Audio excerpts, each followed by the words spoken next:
Martha, a moment ago, you mentioned, or a few moments ago now, you mentioned that some of the programs that were feared, if we cut them to the degree the governor asked, we would actually be hurting Vermont in the longer term because, can you give us some examples of programs that were restored or partially restored because of that concern?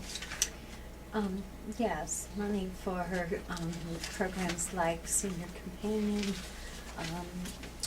Adult Day Services, our Area Agency on Aging.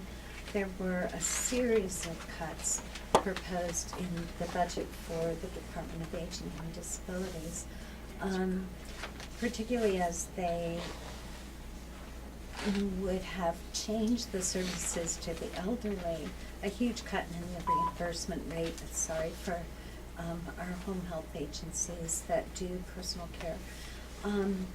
That our feeling was that they were penny wise and pound foolish, that if you don't give the services that help people live independently, if you don't give them those services, then they will have to enter nursing homes. And that costs the state a whole lot more than those services would cost. There were also proposals in that same budget to dramatically reduce what's called flexible family funding and targeted case management for adults and children with disabilities. Those are the kind of dollars that allow some disabled people to live independently and allow disabled children and some adults to stay with their families. And again, if these people aren't able to live with their families or independently, then they end up in institutions that are very costly for the state to pay for. I think on a basic level, the question when we looked at this budget and came down to the end was, would we prefer to support a senior who's living at home with supports, or would we prefer to have them in a nursing home? Would we prefer parents of a disabled child who are caring for that child at home whilst continuing to work to be able to continue to do that, or would we want that child to have to go into an institutional setting where we would pay more for them? And those were both the human and the financial questions that when we came down to the bottom line, we had to make choices about it. And it was our decision that it was better to continue to support a senior living in her home, or to continue to support those parents caring for a disabled child at home, both for the state and for those families. And I think that drove some of the decisions that we made. How much one-time money figures into the solution? Did you hear the tobacco trust fund?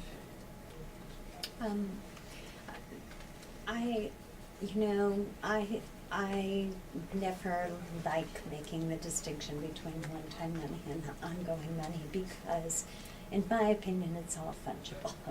And you buy what you want to buy this year, and next year you make a different set of decisions.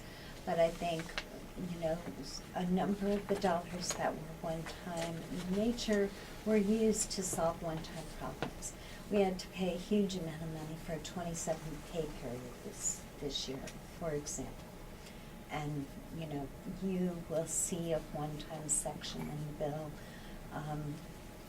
where you can get a sense of what we spent one-time dollars on. I think that the important thing to look at is what the challenge that we face in 2012 looks like. And that shows that we've put together something that, while still difficult, is less difficult than what the governor's recommend is, and is putting us in a better situation than would have been predicted previously.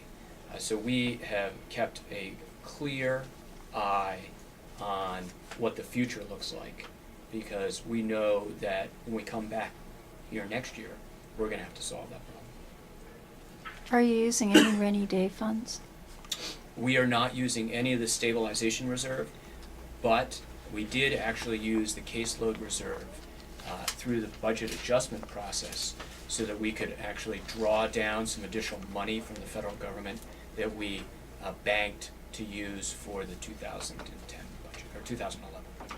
And we have put the same language in the bill this year that 13.5 million of the 62 that we have now allocated to the caseload reserve could be used in the same way.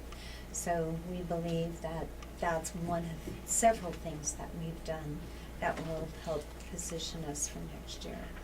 And we have not included the potential revenue from that in our projection for what the deficit will be next year. Do you anticipate caseloads going up this year? And you know, Mark works on that part of the budget. We certainly saw them go up over the past couple of years. In the last couple of months, we've seen some easing in some of those caseloads. I think that things are so unstable right now that it's very difficult to tell if that's a trend or if we're going to continue on this, bumpy up and down road as the nation comes out of this recession. Congressman Welch was saying the other day that the federal health care legislation includes about $100 million for Vermont in Medicaid funding as an early acting state on health care. How does that factor in here? We've seen yeah. no analysis. I don't know if that's a 10-year number, It's a 10-year 20-year number. Yeah. Or it's 6-year, I think, over the next. We have not If used. it's true, it would be great. We have not looked at that It's not yet. factored into this. No.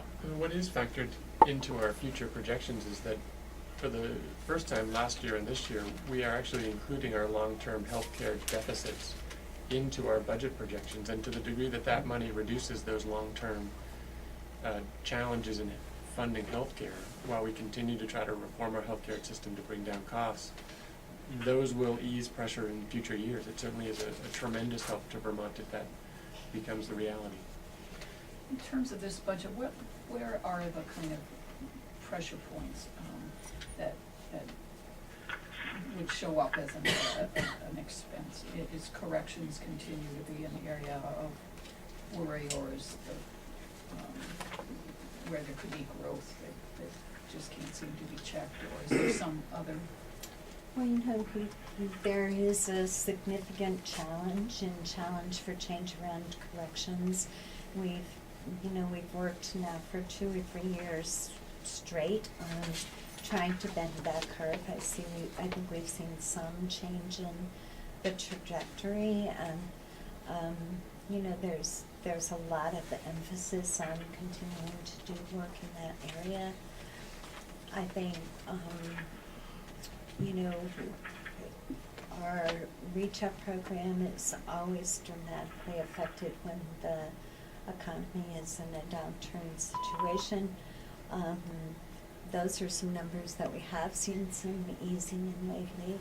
Clearly, unemployment insurance is a big issue. Thankfully for us, it's not one that my committee is dealing with. But when you have an economy that's suffering like this one is, that's an area where we see problems.